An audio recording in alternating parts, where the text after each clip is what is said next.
Today we are here to commemorate a man who made great strides in the medical field. A man, an idea, and a year was all it took to change the lives of millions of people. You may be wondering who this man could be, or maybe if you looked at the screen you already have an idea.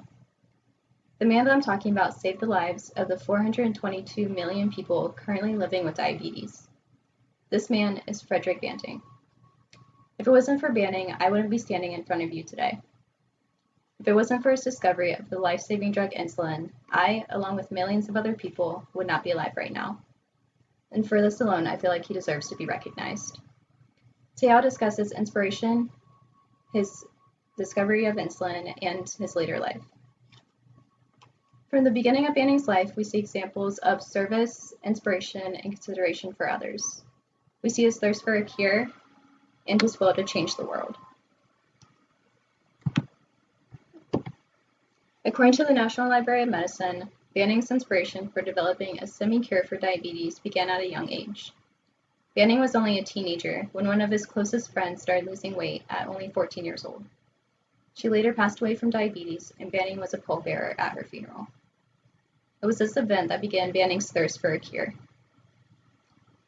Before the discovery of insulin, Banting served in the Army during World War I until he was wounded in 1918.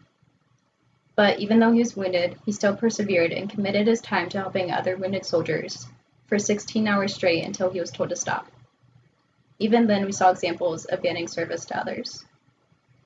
Diabetics owe Banting so much. Before Banting's discovery of insulin, the average lifespan of a diabetic was less than 3 years. Diabetics had to be on strict diets, which often involved eating under 400 calories a day. And for reference, one of these little cereal bars is 100 calories. Imagine only eating 4 of these all day, every day. This diet was so hard to follow that many strayed away from it, or sadly died from starvation. Having diabetes back then was a death sentence. I am so happy and thankful that I don't have to worry about that anymore. For me, diabetes isn't a death sentence. It's just something that I have to deal with, and I have Banting to thank for that. But the road to insulin was not an easy one. The road to Banting's success was rough, to say the least. But as Seneca the Younger says, it is a rough road that leads to the heights of greatness. This quote rings true for Banting, as he faced many failed attempts and lab tests, which is what you would expect in the field of science. But he also faced backlash from the American Physiological Society, who criticized his research. And among this time, tensions in his group were also reaching an all-time high. But regardless of the trials and challenges that were facing him, he was able to successfully deliver the first dose of insulin, which was given to Leonard Thompson in 1921. It was said that Banting gave insulin to all the kids in the diabetic ward that day. And as he was giving the final dose, the first child began to wake from his diabetic coma. Just imagine the feeling of happiness and joy that must have been felt in the hospital ward that day, knowing that these kids would finally have a chance to live their lives. Banting's main goal in life was to help others. And that's exactly what he did. Even though he was offered millions for his patent of insulin, he generously donated it to the University of Toronto for $1, saying, "Insulin does not belong to me, it belongs to the world." I don't know of any other scientist who would have done something so generous and selfless. His discovery rightfully earned him the Nobel Prize in 1923.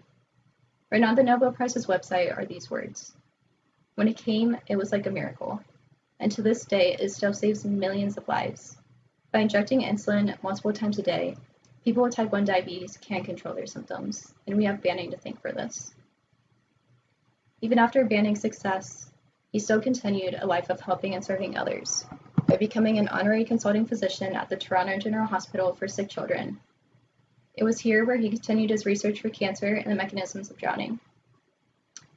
Today we've learned about the life of a great man, a man who dedicated his life to the service of others.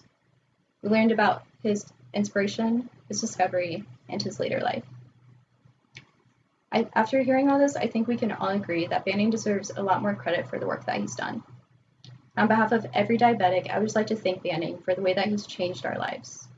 If it wasn't for him, I never would have made it to my 4th birthday. Banting has given us the opportunity to live our lives so that we may eventually have the chance to change someone else's life in return. Once again, I would just like to say thank you, Banting, for all that you've done for us.